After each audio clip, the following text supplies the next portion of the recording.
Alhamdulillah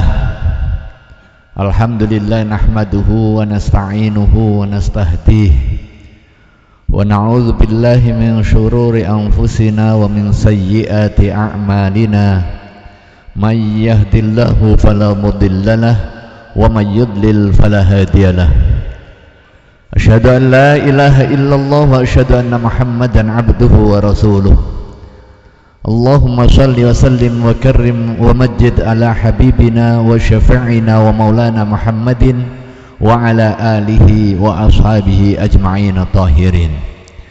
Amma ba'du fa ya ibadallah, usikum wa nafsi bitaqwallahi faqad fazal muttaqun.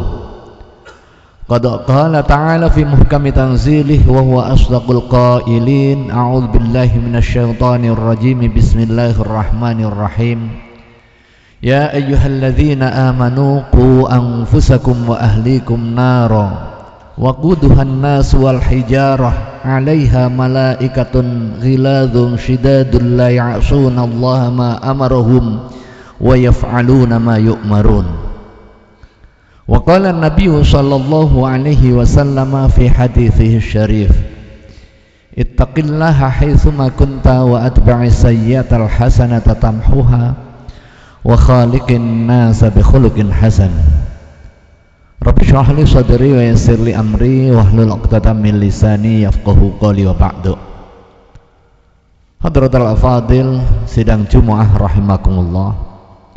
Mengawali khutbah di siang hari ini, marilah kita senantiasa meningkatkan ketakwaan kita kepada Allah Subhanahu wa taala haqqa tuqatih, sebenar-benar takwa, bimtithalil awamir wajtinabin nawahi, dengan komitmen untuk menjalankan seluruh perintah dan juga menjauhi larangan-larangannya. Hadirin sidang Jumu'ah rahimakumullah. Hari ini Jum'ah di bulan Shafar, bulan kedua, dan untuk tahun miladiah kita berada di bulan Juli. Ada dua momentum yang memiliki keterkaitan dengan sejarah kehidupan keagamaan kita dan juga momentum aktivitas keseharian kita, khususnya bagi kita sebagai ayah di dalam tanggung jawabnya memberikan pengasuhan kepada anak-anaknya, sebagai suami di dalam memberikan pembimbingan kepada istri-istrinya, dan sebagai kepala keluarga untuk memberikan pemenuhan hak-hak kepada anggota keluarga. Bulan Shafar, Rasulullah sallallahu alaihi wasallam diperintahkan oleh Allah Subhanahu wa taala untuk melakukan hijrah dari Makkah ke Madinah. Peristiwa hijrah adalah peristiwa sejarah strategi dakwah. Ketika dakwah di Makkah untuk memantapkan nilai-nilai keimanan dan juga akidah, strategi dakwah untuk mengajak kepada penguatan fondasi keimanan dan juga akidah. Fase di Madinah, fase dakwah terang-terangan, fase dakwah terkait dengan urusan muamalah, terkait dengan urusan siasah, terkait dengan urusan hubungan sosial kemasyarakatan, termasuk juga urusan ekonomi dan juga politik kenegaraan. Strategi dakwah diawali dengan kepada yang terdekat. Strategi dakwah dengan mengajak orang-orang yang berada di dalam lingkungan terdekat, kepada keluarganya, kepada sanak saudara, kepada tetangga, dan juga kepada orang-orang yang ada di sekitarnya. Pesan dakwah melalui strategi hijrah Rasulullah sallallahu alaihi wasallam bisa kita internalisir dan kemudian menjadi mandat kemanusiaan kita sebagai ibadallah. Di dalam diri kita ada fungsi kepemimpinan, di dalam diri kita ada tanggung jawab yang tidak hanya dibebankan kepada diri kita sendiri, tetapi juga mandat itu meluas terhadap orang yang menjadi tanggung jawab kita. Qu anfusakum wa ahlikum naro, jaga dirimu dan juga keluargamu dari api neraka. Ayat ini menegaskan bagaimana ada tanggung jawab yang melekat di dalam diri untuk memastikan kita taat, dan juga orang-orang yang ada di sekitar kita yang menjadi tanggung jawab kita juga memperoleh dakwah ketaatan. Kewajiban kita tidak sampai kepada mengislamkan atau menaatkan orang yang menjadi tanggung jawab kita, tetapi kewajiban kita adalah mengingatkan, mengajak, memfasilitasi dan juga menyampaikan kebaikan dan kebenaran, sehingga kita telah menunaikan tugas dan tanggung jawab itu. Jika kita tidak melakukan tugas tanggung jawab kita, kemudian istri kita maksiat, anak-anak kita tidak taat kepada perintah Allah Subhanahu wa taala, anak-anak kita tidak salat karena kita abai, maka tanggung jawab itu menimpa kepada kita. Qu anfusakum wa ahlikum naro wa quduhan nas wal hijarah. Takutlah kalian terhadap api dan juga hindarkan kepada keluargamu. Waquduhan nas, yang bahan bakarnya adalah manusia, wal hijarah, dan juga bebatuan. Hadirin sidang Jumu'ah rahimakumullah, relevansinya apa di bulan Juli ini? Bulan Juli mungkin 1 pekan kemarin mulai tahun pembelajaran baru 2026-2027. Di situ ada tanggung jawab kita sebagai orang tua untuk memberikan pendidikan yang baik. Dan Rasulullah SAW memberikan guidance kepada kita. Pendidikan yang baik yang menjadi tanggung jawab kita bukan hanya sekedar memberikan pengalaman terkait dengan kognitif, bukan sekedar memberikan keterampilan teknis sehingga dia bisa menjadi dokter, bisa menjadi insinyur, bisa menjadi teknokrat. Itu penting, tetapi ada fondasi di atas pilar-pilar semuanya itu adalah iman dan juga akhlak, serta pembiasaan keagamaan, sehingga anak-anak kita mengenal Allah Subhanahu wa taala dengan perintah, kemudian dia mengikutinya, mengenal larangannya, kemudian dia menjauhinya. Itulah tugas pertama. Perintahnya bukan untuk kepentingan duniawi, tetapi kepentingan ukhrawi dengan fondasi iman dan juga al-akhlak al-karimah. Pembiasaan butuh waktu, tidak instan dan juga tidak sekejap. Rasulullah sallallahu alaihi wasallam mengajarkan kepada kita, akrimu auladakum, hormati anakmu, karena anakmu itu bukan milikmu, tetapi amanah yang diberikan Allah terhadapmu. Bukan properti yang kemudian ini menjadi barang milik, tetapi ini adalah amanah yang akan dimintakan pertanggungjawaban. Karena itu begitu kita tempatkan anak di tempat pendidikan, syarat pertamanya adalah pendidikan yang mengajarkan adab.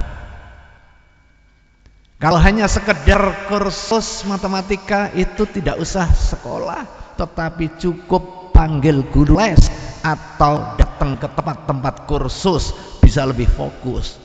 Tetapi berpendidikan, yang menjadi tugas tanggung jawab kita adalah mengaktualkan potensi luhur kemanusiaan yang ada, sehingga dengan ilmu pengetahuannya dia akan menjadi al-insanul kamil, manusia yang sempurna, yang menggabungkan kearifan dan juga budi pekerti yang baik, sekaligus juga menumbuh kembangkan fisiknya yang baik serta nalarnya yang rasional. Di situ ada tanggung jawab dan tidak bisa instan. Hakul waladi ala walidihi ayyuhsina asmahu wa adabahu wa an yu'allimahul kitab. Tugas tanggung jawab kita sebagai orang tua terhadap anak yang menjadi hak dasarnya, memberikan nama dan juga mengajarkan adab yang baik, kemudian memberikan fondasi ilmu pengetahuan. Karena itu pilih sekolah bukan hanya sekedar yang mentereng dan biaya mahal, tetapi kita pastikan bahwa di situ diajarkan adab dan juga akhlakul karimah, diajarkan norma nilai keagamaan yang didasarkan kepada standar kenabian, bukan hanya sekedar kemewahan yang bersifat fisik, tetapi niradab atas nama hak asasi manusia sekalipun. Setelah itu ada tanggung jawab yang paling mendasar, soal pembiasaan al-akhlakul karimah, dan itu butuh waktu serta keteladanan dari kita. Rasulullah SAW mengajarkan kepada kita bagaimana mengajarkan satu kebiasaan baik itu tidak instan, ditanamkan sedari kecil dan membutuhkan waktu yang panjang dengan penuh dedikasi dan juga kesabaran. Muru auladakum bis-shalah wa huwa fi sab'i sinin. Perintahkan anakmu untuk membiasakan aktivitas kebaikan. Salah satu kebaikan yang paling mendasar yang menjadi indikasi ketaatan seseorang adalah sholatnya. Dan anak perintahkan untuk melaksanakan sholat sementara dia masih berusia 7 tahun. Diteladani, diminta untuk pergi ke masjid, diberikan pengajaran teknis bagaimana tata cara sholat yang benar dengan rukun dan juga syaratnya, bahwa kemudian di masjid masih ramai karena kehadiran anak-anak itu biasa. Baru kemudian agak lebih keras lagi perintah jika pembiasaan ini sudah dilakukan dalam rentang waktu panjang. Rasulullah menyebutkan rentang waktunya 3 tahun hanya sekedar untuk memberikan pelatihan dan pembiasaan terhadap kebiasaan salat. Wadribuhu wa wa fi ashrin. Dan agak keras perintah itu ketika dia sudah sampai 10 tahun tetapi belum membiasakan aktivitas salat. Karena apa? As-salatu imaduddin. Karena salat itu adalah tiangnya agama. Dan begitu dia mampu menegakkan salat, dia berkontribusi untuk menegakkan pilar-pilar keagamaan. Begitu dia mengabaikan, meremehkan dan juga meninggalkan salat, maka dia berkontribusi untuk menghancurkan fondasi keagamaan. Dan dalam pengaruh kepribadian di dalam aktivitas dia, baik sebagai individu maupun sosial, bisa dilihat orang yang biasa sholat dengan rutin, dia memiliki karakter yang kuat, khususnya terkait dengan kedisiplinan, yang terkait dengan kebersihan, yang terkait dengan komitmen kebersamaan. Inilah karakter yang diidealkan sebagai insan kamil melalui pembiasaan al-akhlakul karimah dan juga ibadah yang bersifat mendasar dan fondasional. Sebaliknya, orang yang tidak tertib bisa dilihat dari salatnya. Salat adalah hal yang paling mendasar.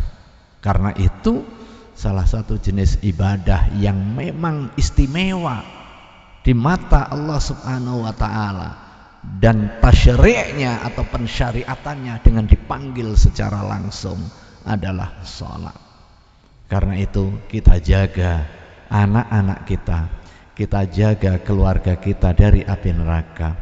Salah satunya adalah meneguhkan kewajiban dan tanggung jawab kita untuk pembiasaan al-akhlaq al-karimah, diawali tentu dengan teladan kita masing-masing. Teladan ketika sudah ada di dalam diri, maka bahasa al-hal itu akan lebih mujarab daripada 1000 omongan tetapi tidak disertai dengan keteladanan. Dan yang terakhir, salah satu kunci kesuksesan kita di dalam mengemban tugas, kewajiban dan juga amanah kita kepada keluarga, yaitu memberikan rizki. Tetapi tidak berhenti kepada rizki yang halal. Wa alla yarzuquhu illa thayyiban. Tidak memberikan asupan rizki kecuali yang thayyib. Kita membayarin sekolah anak dari rezeki yang halal. Karena itu untuk menjalankan tugas, kewajiban dan juga tanggung jawab, kita berangkat dari rumah untuk mencari nafkah. Itu bagian dari ibadah. Jika diniatkan untuk kepentingan memenuhi tugas tanggung jawab tadi, memberikan nafkah kepada istri, memberikan nafkah kepada anak-anak untuk kepentingan sekolah anak-anak, hanya yang halal dan thayyib, dan itu akan berpengaruh kepada pembentukan karakter. Di samping pemilihan guru, pemilihan sekolah, pemilihan lembaga pendidikan yang memungkinkan proses tumbuh kembang anak secara baik, yang seimbang antara akal, hati dan juga fisik, seimbang antara dimensi jasmaniyah dan juga dimensi ruhaniyah, seimbang antara IQ, EQ dan juga SQ, intelektualitas, emosional dan juga spiritualitasnya.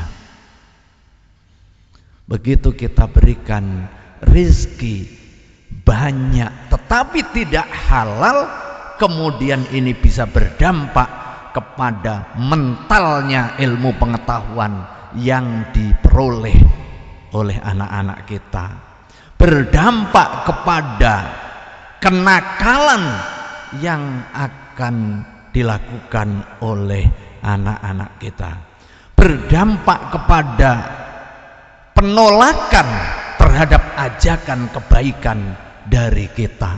Karena apa? Kullu lahmin nabata min suhtin fannaru aula bihi.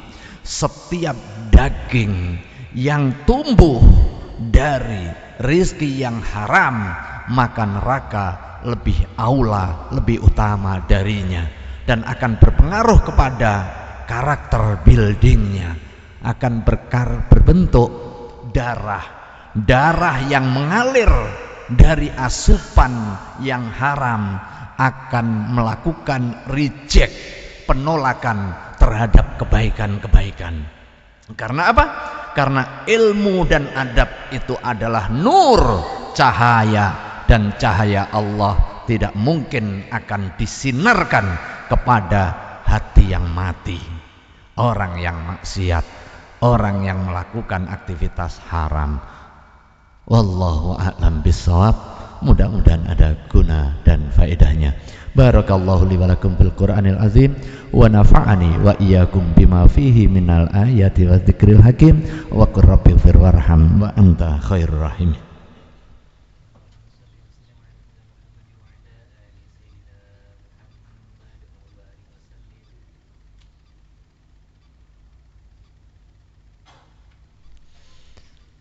Alhamdulillah rabbil alamin wal aqibatu lil muttaqin wala udwana illa 'alal zalimin Wassalatu wassalamu ala asyrafil anbiya'i wal mursalin wa ala alihi wa ashabihi ajma'in.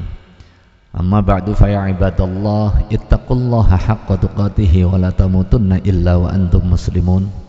Wa'lamu anna Allah ta'ala shalla ala nabiyhi qadima haitsu qala innallaha wa malaikatahu yusalluna 'alan nabi ya ayyuhalladzina amanu sallu 'alaihi wa sallimu taslima.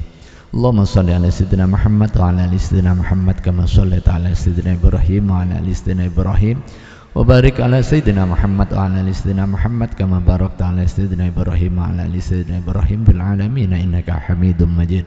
Waradallahu anil khulafa'ir rasyidin Abi Bakr wa Umar wa Utsman wa Ali wa an baqiyatus sahabati ridwanullahi alaihim ajma'in wa an tabi'in wa tabi'in tabi'in wa man tabi'ahum bi ihsanin ila yaumiddin. Allahumma ighfir lil muslimina wal muslimat wal mu'minina wal mu'minat al ahya'i minhum wal amwat innaka sami'un qaribun mujibud da'awat ya qadiyal hajat. Allahumma arinal haqqa haqqan warzuqna ittiba'ah wa arinal batila batila warzuqna ijtinabah. Allahumma taqabbal minna innaka antas sami'ul alim wa tub 'alaina innaka antat tawwabur rahim. Allahumma inna nas'aluka ridhaka wal jannah wa na'udzubika min sakhatika wan nar. Rabbana hab lana min azwajina wa dhurriyyatina qurrata a'yun waj'alna lil muttaqina imama. Allahumma ij'alna wa auladana wa azwajana wa dhurriyyatina wa talamizana min ahli al-'ilmi wal khair wa la taj'alna wa iyyahum min ahli asy-syarri wad dhair. Rabbana atina min ladunka rahmah wa hayyi' lana min amrina rasyada. Rabbana atina fid dunya hasanah wa fil akhirati hasanah qina adzabannar. Subhana rabbika rabbil izzati amma yasifun wa salamun alal mursalin walhamdulillahi rabbil alamin. Ibadallah innallaha ya'muru bil 'adli wal ihsan wa ita'i dzil qurba wa yanha 'anil fahsya'i wal munkari wal baghi ya'idzukum la'allakum tadhakkarun fadhkurullahal 'azima yadhkurkum was'aluhu min fadlihi yu'tikum wa la dzikrullahi akbar.